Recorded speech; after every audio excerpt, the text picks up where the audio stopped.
정부도 정치권도 한 목소리 내고 있습니다. 화물연대 파업 잘 해결해 보겠다. 어떻게 생각하십니까? 서울서 부산 갔다 오면은 60만 원이 들어가는 거죠. 기름이 한 60% 이상 먹어버리는 거죠.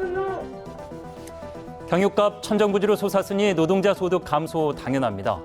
노동자들 월 평균 수입이 342만 원 수준이었는데 이젠 사실상 제로에 가깝다 호소하는데 그보다 이번 파업의 결정적 원인은 올 연말 폐지 여부를 결정할 안전운임제에 있습니다. 윤석열 정부가 출범한 지 한 달도 채 되지 않는 시점에서 힘 자랑으로 받기에 더불어민주당은 민생을 내팽개친 채 무책임하기 그지없는 국토교통부 그리고 이 와중에 돌연 출국한 고용노동부 장관까지 좋은 법 만들랬더니 국회 정상과의 힘 모으긴커녕 또 내 탓 공방. 그래서 의문입니다. 안전운임제 관련 여야의 뜻은 하나일까? 한국교통연구원 분석 결과입니다.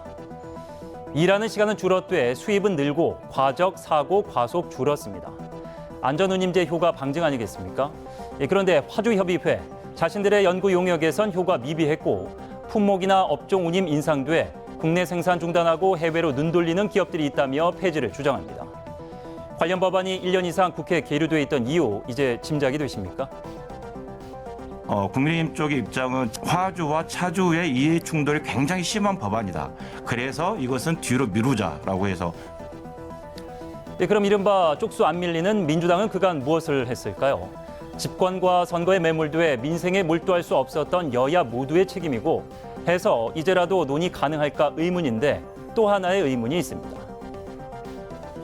사용자의 부당 노동 행위든 또 노동자의 불법 행위든 간에 법에 따라서 원칙에 따라 대응하겠다고 계속 천명해 왔습니다.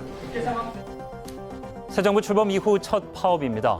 이번 파업 어떻게 해결하느냐가 향후 5년간 정부와 노동계의 관계 정할 수 있다는 긴장감에 더 강경한 의지 피력하지 않을까 의문 드는데 그런데 이번 파업에 정부가 승기 잡는다고 끝날 문제일까요? 움직일 수밖에 없는 사람들의 피를 빨아먹는 겁니다. 강경하게 진압하겠다, 파업을 파기하겠다는 입장만 반복하고 있습니다. 노동자들의 생계가 달려있는 시간을 자기네들 마음대로 착취하는 것입니다. 2003년부터 총 13차례 화물연대 파업엔 안전운임 보장이 있었습니다. 3년 전에야 어렵게 안전운임제 도입했지만 시한부 조건 따라 또 이 사태가 빚어졌습니다. 또 한 번의 미봉안으로 파업 멈춘다고 종료될 문제가 아니라는 얘기입니다. 국가와 국민 경제를 볼모로 국민 불편 해소와 일자리 창출이라는 시대적 요구를 외면한 명분 없는 행동입니다. 나라 경제와 국민 불편 거론하며 한결같은 압박 대응에 답 있었습니까? 평행선은 만날 수 없습니다. 앞선 정부들의 과오 반복하면 안 된다는 얘기입니다. 시장 경제에 저해하지 않고 화물 노동자들의 안전 지킬 사회적 대타협을 위해 적극 중재에 나서야 합니다. 곧 해결될 것이다. 뻔한 낙관으로 시간 끌 일이 아닙니다. 앵커 포커스였습니다.